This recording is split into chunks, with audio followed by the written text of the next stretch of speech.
When was the last time you wanted to go to the stage? You went to the stage to give your speech, but as you went to speak over there, you felt that you could do better? Or what if you could make your audience laugh a little bit more, and your audience for the whole time were... My dear friends, to all of these challenges, today we have not a trainer, but the trainer of the trainers. Yes, the trainer of the trainers 2019. From 2019, let's take it back to 1999. So 1999, World Champion of Public Speaking, Craig Valentine, was also coined as one of the best ever speaker trainers of the world. Thank you so much, Craig, for joining us today. I realized no matter where I go in life, people are going to say, would you mind saying some things? So I came to a fundamental understanding about my life as a speaker, and really about yours too, is I can no longer get ready to speak. I have to stay ready to speak. That's right. So my new motto is don't get ready, stay ready. Stay ready. Now, stop right there. Stop right there. So what's the point? Don't get ready, stay ready. People are going to remember that foundational phrase. They're going to repeat it. And chances are you're going to get rehired. So it's about being remembered, repeated, and rehired. And I don't know, did I freeze up at all? There was some freezing, but that's okay. Okay. All right. So that's a story. That's an example of a quick story, a quick point, foundational phrase, fewer than 10 words. Now you'll also understand that there's some humor in it. That's right. You know, there's humor in stories, and I always tell people, never add humor to a speech. Okay. Always uncover humor within it. That's right. And here's exactly where you're going to find it. Because if you add it, it's going to feel inauthentic. It's going to feel inorganic, like you're reaching for it. But if you uncover it, it's right there. So you're going to find it within your stories. You're going to find it within your characters. Mm-hmm. You're going to find it within your characters' dialogue, mm-hmm. what they say to each other. Mm-hmm. You're going to find it in the inner dialogue. Mm-hmm. And here's the best part. You're going to find it in the spaces and faces you make in between the lines. Mm-hmm. In between the lines. And most people don't give any thought mm-hmm. to that. Mm-hmm. Don't give any thought to that. Mm-hmm. So I think it's really important to understand that. Craig, mm-hmm. people won't remember what you say as much as they'll remember what they see when you say it. So you've got to make it very visual. And I'm gonna tell you this, Vaibhav, a lot of people, they don't mimic correctly. That's right. Right? You ever seen somebody say, I was on a telephone last week. Mm-hmm. I'm like, last week? What kind of phone is this? Last week? So the way you mimic correctly is you put the phone up to your ear, you take it off, boom, there's your phone. Right? As realistic as possible. As realistic, as accurately as possible. Right. It's like sometimes people are telling stories like, I was driving down the road the other day. Right? I was doing a workshop with Darren LaCroix, and Darren said, were you driving the space shuttle? Like, what was going on? Why are you doing it? Stage everything and understand where everybody is on the stage. Because, every story is going to have several characters. So tell a story, make a point, and mimic correctly. And then if you want to, we can get into the structure of a story, if you like. Sure. We'll definitely get into the structure of the story over here, Craig. But it's so essential over here to realize that, let's say it's humor, or it's about the creativity of constructing a story that makes people think, that impacts. Is it a skill? Okay, is it a skill? Like, I speak stories right now that are okay, that are good. Is it really possible? Is it like a skill that can be transformed, or it's more like a special thing that you're born with? You continue to grow into it. What does it actually look like? 10% talent, 90% tools. Wow. 10% talent, 90% tools. You remember, I don't know if you know this about me, but when I was 10 years old, I was told that I had a lisp, a speech impediment. Okay. And they referred to they called a man named Mr. H called me Daffy Duck, because of how I spoke, and so it was, this is nothing natural. This is all learned. It's all learned. So yes, if there's anybody who wants to master storytelling, it's learned, and you start with the structure. That's right. And then you go on to the delivery. Mm-hmm. And then you also have to learn how to sell your message, how to sell your story. Makes sense. So it's really craft, delivery, and sell. But I just finished a 6-week course. That's right. Legendary storytelling. Mm-hmm. And the people who came in with an idea left with masterful stories. That's right. And it was all about the skills. So I would say 10% talent, 90% tools. But you got to have the right tools. So as you move ahead, Craig, there's this question over here. We're talking about the structure of the story. So if you could move into it, I'd be really grateful. Oh, well, let's do this then. Let's start with a story, and I'll use an example. I'm just going to get it set up for you. And I'm going to actually do the story live here on the call, but I will do part of it on video, because I just want you to understand how important it is to have a structure. So you'll get the story first, and then we'll actually dive into the structure. So I just want you to pretend you're in my audience, okay? Let's say it's about 400 to 800 people, something like that. I'll say, I'm going to ask you also, what do you think is the number one thing that stands between most people living their dreams? What do you think that is? It's them.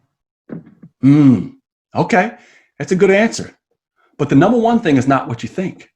See, I used to work for an internet company, and I wanted to go full time into professional speaking. That was my goal. That was my dream. Raise your hand if you have a goal, or matter of fact, raise your hand if you want to do anything in life. Right? Me too. So I went to the vice president of this company. He was a young guy, good looking guy. He looked like a young David Beckham. And I said, look, John, I'm going to be leaving because it's always been my dream to be a full-time professional speaker. That's right. He said, that's your dream, Craig?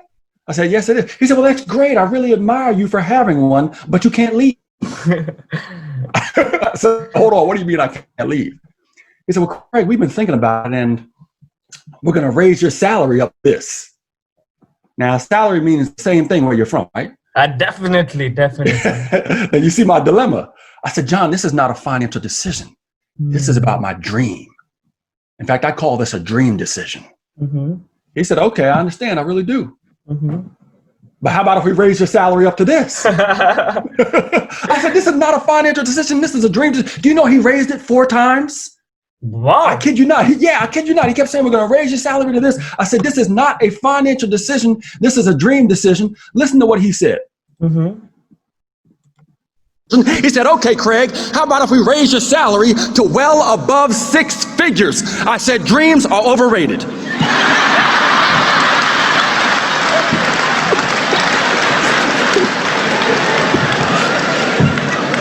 Come on now. 6 figures. Back then, shoot, that's good money today. I could fill up my gas tank for a week on that kind of salary. I said, but John, before I say yes to you, I got to go home and talk to my wife. So I went home to my wife. I said, honey, I don't know what to do. What do you think I should do? What should I do?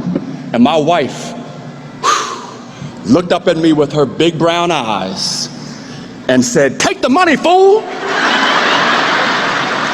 You like my wife, don't you? Very much. But if you had been sitting beside my wife and me just a few moments later on our old beat up black leather sofa with the chocolate chip cookies baking in the background, you would have heard her say something that can absolutely change your life. And I know it because it changed mine. She said, Craig, this is all you've ever wanted. Wow. Ever since we met, this is all you've ever talked about. I don't care how much they try to compensate you. Your dream is not for sale. Oh, yeah. That's deep, isn't it? That's right.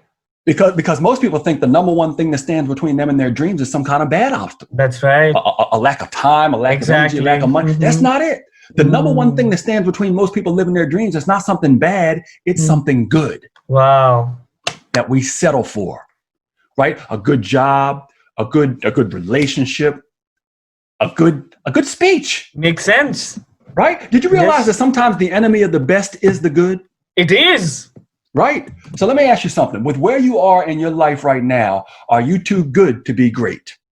Wow, that's a punch in the face. Wow, that's so beautiful. I looked at my wife. I said, see, girl, that's why I married you. My dream is not for sale. That's what you said, right? And I walked back in there the next day and I looked at Vice President in his eyes and I was firm. And I looked him directly in his face and I was bold. And I said to him, my wife said my dream is not for sale.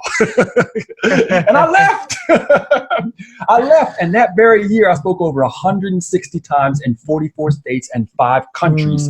And Vaibhav, I'm happy to say I've been running my mouth ever since. And you ran it beautifully. Thank you. Thank you. But here's the thing. There's nothing special about me. There's something really, really special about the advice my wife gave me. That's right. No matter where you are in your life, no matter how good you are at what you do, don't let that good get in the way of the best. and no matter where you are in your life, no matter what you're going through, what the whole world is going through, just remember the words of my wife, your dream is not for sale. Okay. Your dream is not. So let's stop right there. Let's stop right there. Now, you talked about uncovering humor, and that makes complete sense. That sounds very beautiful. But for, let's say, for a person who is not a great, he's not great at humor, do you suggest to write a speech and then rewrite it, finding out the spaces where the humor could be inserted, could be put forth over there? No, what I suggest is not necessarily writing the speech. I speak my way into speaking. Okay. And what I mean by that is I come up with an idea and then I go and I start speaking. I go start speaking just to myself, and then I'll turn it into a story and I'll go and try it out either at Toastmasters or in front of friends and family. I'm not telling them, hey, I'm going to tell you a story. I just share the story with them. And then if I go do it at NSA or Toastmasters or something like that, I'll record it. And then when I go back home and listen to it, then I can listen for where did they chuckle? Was there a part where they started to laugh a little bit? If so, I can go back and punch that part up.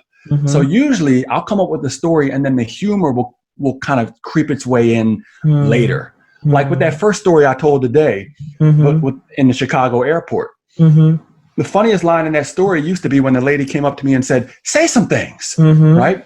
But the funniest line now in front of most audiences is when I say, hey, is that Denzel Washington? Right? And that's the line that gets people. And I didn't know that when I first started doing that story. So that's what I call hitchhiking humor. It's like humor I picked up along the way. So what does the process look like? We talked about, I get you, when you say that humor is about uncovering from the dialogues, it comes up from the character, you have your facial expressions that make sense. You sometimes, correlate it to a second character, like you said, Denzel Washington over there. There's so many strategies, there's little strategies you shared. Can you come up with a few? Can you share us a few more specific tip-based things that can be precisely done for the humor part of the speech?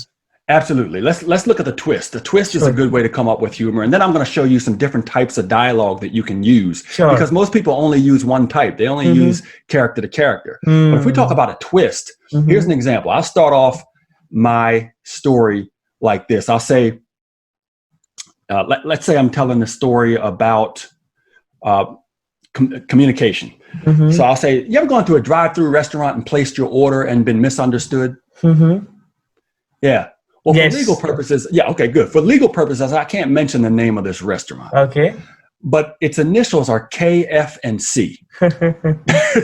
Now, as long as you have a KFC where you are, that should be funny. Makes sense. Right? It's a twist. People don't think I'm going to go there. How did it come up? It made me laugh, but I can't understand why it made me laugh.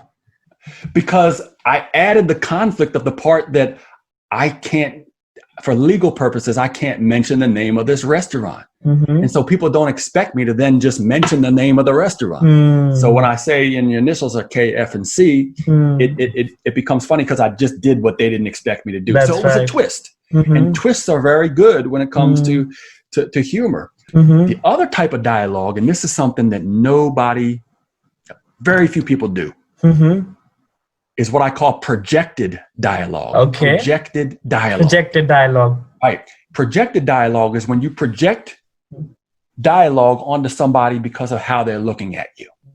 So I know this is hard to understand, but like right now, I could say to you, Vaibhav, you're looking at me as if to say, Craig, I don't quite get it yet. I don't quite get it yet. That's projected dialogue. Or in the story, I gave projected dialogue to my audience when I said, I know what you're thinking. You're looking at me like, Craig, what do you know about stepping on a scale? I mean, look at you. You're obviously built like some sort of Greek statue. So I'm projecting dialogue onto them based on how they're looking at me. That's right. And you can do that with any character. So think about the freedom of this. I've got one story that I tell about my speaking hero, right? And I go and I tell my speaking hero, oh my gosh, I'm Craig Valentine. I get to introduce you today. This is the greatest honor of my career. I'm so excited. You're the man who made me want to get into this business in the first place. Thank you. Thank you. Nothing. He said absolutely nothing. He just looked at me as if to say, psh, you don't belong on the same stage. I thought he's about to get an introduction he did not expect, right? So think about that line. He didn't say it. He just looked at me as if to say, psh, you don't belong on the same stage. And when you start to throw those types of dialogue, projected dialogue, it's in their head. It's in their head. They don't speak it out. They don't speak it out. Okay. They're looking at you. So remember when I said, I don't know if you've ever been around somebody who just recently gave birth, but my wife was looking at us like, that's a wonderful idea for Craig to do. That's a funny line. She didn't say it. She just looked as if she wanted to say it. So here's the stem that you use. You use a stem like this. She looked at me as if to say, boom. He was looking at me like he wanted to say, boom. That's right. You gave that line. And my goodness, the freedom it brings to you as a speaker is absolutely amazing. Amazing. You can go based on people's looks rather than what they actually said. That's right. And the third one? The third type of dialogue is actual audience dialogue. Okay. Now, usually when I'm in my audience and I ask them, raise your hand if you have kids, then you know the doctor's always going to measure their length and their... Now, somebody height. will usually make a mistake and say height. And then I'll say, somebody just said height. Let me explain. When you take the length and you turn them, that actually becomes the height. You know, and I can play off of that. But here's the thing. Even if they don't say it, I can say, somebody in my last audience said height. Right? You can make it up. Well, I'm not making it up. I'm carrying over story from the past audiences. Okay. Somebody in my past audience said height. Let me explain. When you take the length and you turn them, that becomes out. And so there's actual audience dialogue as well. So I want you to think about this. There's character-to-character dialogue. There's inner dialogue, which you say to yourself. There's projected dialogue, which is dialogue based on how they're looking at you. And then there's actual audience dialogue as well. Okay. But again, I projected dialogue onto my audience, but I also projected dialogue onto my wife. She's looking at me like, that's a wonderful idea for Craig to do. So much humor comes from those four pieces right there. Wow, that's a wonderful set, wonderful set of learnings over there. So Craig, well, I can give you one more if it's okay. Sure, please. All right, give you one more really quickly. You probably know this because you've been in 52 speaking tips, but I always tell people, never sell a product, always sell the result, right? Never sell a product, always sell the result. Case in point, decades ago when I wanted to buy my first car ever in life, I went to the dealership. Okay. The salesperson came up to me and he said, are you looking at that car? I said, yes, sir. He said, great. Let me tell you about it. This car has these types of brakes, this type of engine, this type of motor, this type of window. What's he trying to sell me? The car, right? Exactly. Yeah, I just said never sell a product, always sell the result. So I said, thank you. Yes, I said, thank you, but no thank you. And I said, I'm going out of here. So I went to another dealership, same day, different salesperson, same car. Okay. Now, I got to be honest, this guy must have anticipated where I was emotionally in my life at that time, you know, young and single and looking to mingle. And and he walks up to me and he says, are you looking at that car? I said, yes, sir. He said, you're going to look good in that one. He said, yeah, man, you're going to be flying down the road. The wind's going to be blowing through your hair. And the girls, let me tell you, the girls will be all over you. What do you think I did? I said, where do I sign? Right? Now, he made the sale. You made him think. That's right. He made you think. He made the sale not because he sold me the car, but he sold me the result. Value. Yeah, and he lied. I was lonely in that car. Just me and my payment. But here's the thing. The reason I told that story was because when I'm in front of an audience, it's not the line. It's the look after the line when he says, you're going to look good in that one. And I look up like I am, right? And the audience. That's right. It's a connection over there. Yeah. And so it's the look after the lines. You always want to think, what can I do before, during, or after the line with my face? That's right. With my body language. That's right. To make the story more visible and to make it come alive even more. So I think the spaces and faces between the lines, and then the different types of dialogue, and then the twist. And in my Humor Speaking Secrets course, I have 33 different ways to uncover humor. Wow. The most important thing is don't add it. Uncover it. I promise you it's already in there. You just need to bring it out. So, my dear champions, as much as I wanted to take it longer for you, as much as I wanted this to be infinite, because I'll be honest for you, I have never said it before in front of television, and this is the first time I'm saying this. Craig is no less than a role model to me. In terms of speaking, he's not just my role model, but he's the inspiration for millions, if not hundreds of thousands of people who want to develop their public speaking. I wish you go to the course, you join, you enroll, and develop your public speaking skill. Because, my dear friends, when I see this, it's just only for one single reason: you deserve to be a better speaker. Where you are is not where you belong, my dear friends, and there's only one reason that you should stop over here, and the only reason is that there is no reason. You understand that? So, my dear champions, I wish you the very best in the journey ahead.